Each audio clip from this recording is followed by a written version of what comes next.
దీర్ఘకాలికంగా పెండింగ్లో ఉన్న సమస్యలు సిపిఎస్ రద్దు చేసేంత వరకు తాను పోరాడతానని వరంగల్, ఖమ్మం, నల్గొండ ఉపాధ్యాయ ఎమ్మెల్సీ అభ్యర్థి శ్రీపాల్ రెడ్డి అన్నారు.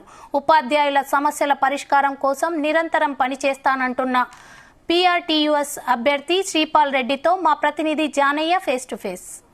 వరంగల్, ఖమ్మం, నల్గొండ ఉపాధ్యాయ ఎమ్మెల్సీ ఎన్నికల నామినేషన్ ప్రక్రియ అయితే ఈరోజు పూర్తి కావడం జరిగింది. దాదాపుగా 23 మంది అభ్యర్థులు 50 సెట్ల నామినేషన్ దాఖలు చేయడం జరిగింది. ముఖ్యంగా ప్రధాన సంఘాలు ఏవైతే ఉన్నాయో ఉపాధ్యాయ సంఘాలు, ఆ సంఘాల నుంచి కూడా అభ్యర్థులు నామినేషన్ దాఖలు చేయడం జరిగింది. ప్రధానంగా ఉన్నటువంటి ఈ ఉపాధ్యాయ సంఘాల్లో ఉన్నటువంటి పిఆర్టీయూటీఎస్ సంఘం నుంచి శ్రీపాల్ రెడ్డి గారు నామినేషన్ దాఖలు చేయడం జరిగింది. ప్రస్తుతం మనతో ఆయన ఉన్నారు. అసలు ఈ ఉపాధ్యాయ ఎమ్మెల్సీ ఎన్నికల్లో ఆయనకు ఎలాంటి ఆదరణ ఉంది, ఈ సంఘం నుంచి ఎలాంటి ఆదరణ తోటి ఆయన ముందుకు పోతున్నారు, ఎన్నికల్లో ఎలాంటి ప్రచారం నిర్వహిస్తున్నారు అనేది ఆయనని అడిగి తెలుసుకునే ప్రయత్నం చేద్దాం. చెప్పండి, మీరు అంటే మీ సంఘం నుంచి పోటీ చేస్తున్నారు అంటే 3 జిల్లాల పరిధిలో ఎలా ఉంది మీకు ప్రచారము? ముందుగా ప్రారంభించడం, అభ్యర్థిని ముందుగా ప్రకటించడం, ఈ రెండు కూడా పిఆర్టీయూ అభ్యర్థిగా నాకు కలిసి వచ్చే అంశాలు. మరొక అంశం ఏంటంటే ఇవాళ గ్రాడ్యుయేట్ కానీ టీచర్ కానీ ఎమ్మెల్సీ ఎన్నిక అంటే ఎన్రోల్మెంట్ చాలా ముఖ్యమైన అంశం. ఇవాళ ఎన్రోల్మెంట్ సమయంలో వేరే ఎవరు కూడా అభ్యర్థిని ప్రకటించలేదు. ఆ కారణంగా ఎవరు కూడా ఎన్రోల్మెంట్ చేయలేదు. 90% పైగా ఇవాళ పిఆర్టీయూ ఆధ్వర్యంలోనే ఎన్రోల్మెంట్ జరిగింది. ఇవాళ ఎన్రోల్మెంట్ నుంచి నేటి వరకు కూడా ఎవరు ఎన్ని ఇబ్బందులు పెట్టినా మేము ప్రచారాన్ని కొనసాగించినాం. ప్రతి ఓటర్ను కూడా ఇంటి దగ్గర కలిసినాం, స్కూల్లో కలిసినాం. ఇవాళ అన్ని యాజమాన్యాల ఉపాధ్యాయులు కావచ్చు, అధ్యాపకులు కావచ్చు, ఇవాళ పిఆర్టీయూ సంఘం పట్ల ఒక విశ్వాసంతో ఉన్నారు. ఖచ్చితంగా విజయం అందిస్తారని ఆశిస్తా ఉన్నాం. గత ఎన్నికల్లో అంటే ప్రధానంగా మీ బలమైన సంఘం అనేది ఒక ప్రచారం ఉన్నది, కానీ గత ఎన్నికల్లో అనూహ్యంగా మీ పార్టీ నుంచి అంటే మీ సంఘం నుంచి పోటీ చేసిన అభ్యర్థి ఓడిపోవడం జరిగింది. ఈసారి ఎలా ఉండబోదు? గతంలో జరిగినటువంటి పొరపాటు ఈసారి జరగకూడదు. గతంలో ఓడిపోవడానికి అనేక కారణాలు ఉన్నాయి. అప్పుడున్నటువంటి పరిస్థితులు, ఆ క్యాండిడేటు ఎవరైతే ఉపాధ్యాయుల ఓట్లతో గెలిచిండో ఆయన ఒక పార్టీలో చేరడం అది చాలా మైనస్ అయింది. ఆ విధంగా అతని మీద ఉన్న వ్యక్తిగత నెగటివే ఇవాళ ఇంకొక అభ్యర్థి గెలుపుకు కారణమైంది తప్ప ఆ అభ్యర్థి బలంతో గెలవలేదు. కాబట్టి ఈసారి ఎన్నిక ఖచ్చితంగా ఇవాళ ఉపాధ్యాయులు ఆత్మగౌరవ నినాదంతో ముందుకు వస్తున్నారు. కాబట్టి ఖచ్చితంగా పిఆర్టీయూదే విజయం అని చెప్పి తెలియజేస్తా ఉన్నాం. మీరేమో ఆత్మగౌరవం అంటారు, బీసీ నినాదం కూడా బలంగా వినిపిస్తున్నారు. దీని మీద ఎలా ఉంటాం? ముఖ్యంగా మేము గురువులం. ఎందుకంటే బిఆర్ అంబేద్కర్ గారు ఒక గొప్ప అవకాశం, కేవలం టీచర్లకు మాత్రమే ఓటు హక్కు కల్పించిన నియోజకవర్గం ఇది. ఇది ఒక గొప్ప అవకాశం. మేము ఒక టీచర్లుగా మేము పిల్లలకి ఏం బోధిస్తాం? కులాలు లేవు, మతాలు లేవు, భారతీయులం అంతా ఒక్కటి అని చెప్పి రోజు ప్రతిజ్ఞ చేస్తాం, పాఠాలు బోధిస్తాం. అట్లాంటి మేము ఇవాళ ఎవరో చెప్తే రెచ్చగొడితే ఆ విధంగా విడిపోతామని మేము భావించుకోవడం లేదు.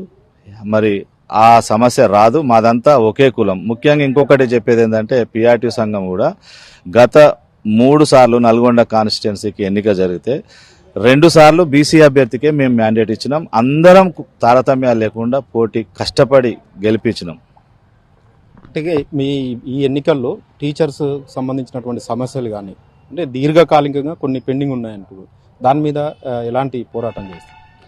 ఖచ్చితంగా దీర్ఘకాలిక సమస్యలు, సిపిఎస్ విధానం రద్దు, తర్వాత ఉపాధ్యాయులకు ఉద్యోగులకు నగదు రహిత చికిత్స అందించే హెల్త్ కార్డ్స్, ఏకీకృత సర్వీస్ నిబంధనలు, ఈ 3 కూడా దీర్ఘకాలికంగా పెండింగ్లో ఉన్నాయి.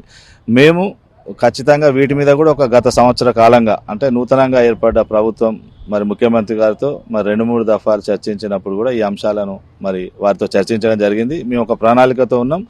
రేపు ప్రభుత్వం ఈ మేనిఫెస్టోలో పెట్టిన విధంగా సిపిఎస్ రద్దు కానీ, డిఏలు కానీ, పిఆర్సీ కానీ ఇవ్వకపోతే ఖచ్చితంగా ఉద్యమ కార్యాచరణ ఉంటుంది. ఉద్యమ కార్యాచరణ కూడా పిఆర్టీయూ సంఘానికి ఇవాళ 72,000 మంది సభ్యులు ఉన్నారు.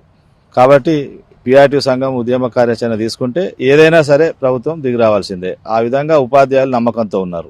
3 జిల్లాల్లో అంటే ఉమ్మడి 3 జిల్లాల్లో ఈ ఉపాధ్యాయ సంఘాలకు సంబంధించి మాదే ఎక్కువ సభ్యత్వం ఉంది, మేమే గెలుస్తున్నాం అనేది యూటీఎఫ్ వాళ్ళు చెప్తున్నారు. దీన్ని మీరు? అది 100% రాంగ్ అండి. సభ్యత్వం అనేది పిఆర్టీయూదే ఎక్కువ ఉంటుంది. ఇది తెలంగాణలో కాదు, భారతదేశంలోనే అతిపెద్ద సంఘం. ఇవాళ 1,02,000 మంది ప్రభుత్వ పంచాయతీరాజ్ ఉపాధ్యాయులు ఉంటే 72,000 మంది సభ్యులు ఉన్నారు. ఆ విధంగా అతిపెద్ద సంఘం. ఎందుకంటే మేము ఓన్లీ వర్కింగ్ టీచర్స్కే మెంబర్షిప్ ఇస్తాం, ప్రైవేట్ కానీ రిటైర్డ్ కానీ మెంబర్షిప్ లేదు. ఇట్లా ఉన్నటువంటి సంఘాలలో భారతదేశంలో, ఎందుకంటే నేను all India federation of teacher organisations కూడా వర్కింగ్ ప్రెసిడెంట్గా ఉన్న జాతీయ స్థాయిలో. కాబట్టి అన్ని రాష్ట్రాలలో ఉన్న సంఘాలతో నాకు అనుబంధం ఉంది. మరి ఆ విధంగా చెప్పగలుగుతున్న దేశంలోనే అతిపెద్ద సంఘం. మరి ఇవాళ 1000 గురుకులాలు స్థాపించడం తెలంగాణలో అని చెప్పుకోవడానికి సంఖ్యాపరంగా పెద్ద ఉంది, కానీ అందులో ఉన్న సమస్యలు కూడా చాలా ఎక్కువగా ఉన్నాయి. ముఖ్యంగా వసతులు లేవు. కాబట్టి ఆ ఇన్స్టిట్యూషన్స్ పరంగా ఉన్నటువంటి టైం టేబుల్ నుంచి కేర్ టేకర్ల దాకా అన్ని సమస్యల్ని నేను ఒక నిర్ణీత కాల పరిమితి పెట్టుకొని 6 నెలల నుంచి ఒక 1 year లోపునే నేను ఖచ్చితంగా వాటిని పరిష్కరిస్తా అని చెప్పి ఉపాధ్యాయులకు నా తరపున హామీ ఇస్తున్నా. మరి ఉపాధ్యాయ అధ్యాపక ఆచార్య మిత్రులకు తెలియజేసేది ఒకటే, నేను రాష్ట్ర అధ్యక్షుడిగా పనిచేసినటువంటి విధానం మీరు అందరూ చూసి ఉన్నారు. మరి వాళ్ళ ఒక పొలిటికల్ పార్టీలకు సంబంధం లేకుండా మరి పోటీ చేస్తున్న ఏకైక అభ్యర్థిని నేను, మరి పింగిలి శ్రీపాల్ రెడ్డి. మీ అందరినీ కోరుతా ఉన్నా, మరి మీరు కనుక నాకు ఎమ్మెల్సీగా అవకాశం ఇస్తే మీకు నిత్యం అందుబాటులో ఉంటూ ప్రతి సమస్యను పరిష్కరిస్తూ ఏ రాజకీయ పార్టీలో కూడా చేరకుండా కేవలం ఉపాధ్యాయుల అధ్యాపకుల సమస్యల పరిష్కారం కోసం మాత్రమే పనిచేస్తా అని చెప్పి మిమ్మల్ని కోరుతూ మీరు నాకు మొదటి ప్రాధాన్యత ఓటు వేసి గెలిపిస్తారని ఆశిస్తున్నాను. ఇది ఏదైతే గతం కొన్ని ఏళ్లుగా ఉన్నటువంటి ఉపాధ్యాయులకు సంబంధించినటువంటి పెండింగ్ సమస్యలన్నీ కూడా పరిష్కరించే విధంగా కూడా తన వంతు కృషి చేస్తాను. రాష్ట్ర అధ్యక్షుడిగా ఉంటూ ఉపాధ్యాయుల అన్ని సమస్యలకు కానీ వాళ్ళ బాధలన్నీ కూడా తెలిసిన వ్యక్తిగా నేను ఈ ఎమ్మెల్సీ ఎన్నికల్లో పోటీ చేస్తున్నాను. ఖచ్చితంగా మొదటి ప్రాధాన్యత ఓటు తనకేసి గెలిపించాలని చెప్పి కోరుతున్నారు. దీంతోపాటు ఏ రాజకీయ పార్టీకి అనుబంధంగా కాకుండా కేవలం ఉపాధ్యాయుల తరఫున మాత్రమే తన పోరాటం ఉంటుందనేది కూడా ఆయన వ్యక్తం చేస్తున్న పరిస్థితి అయితే ఉంది.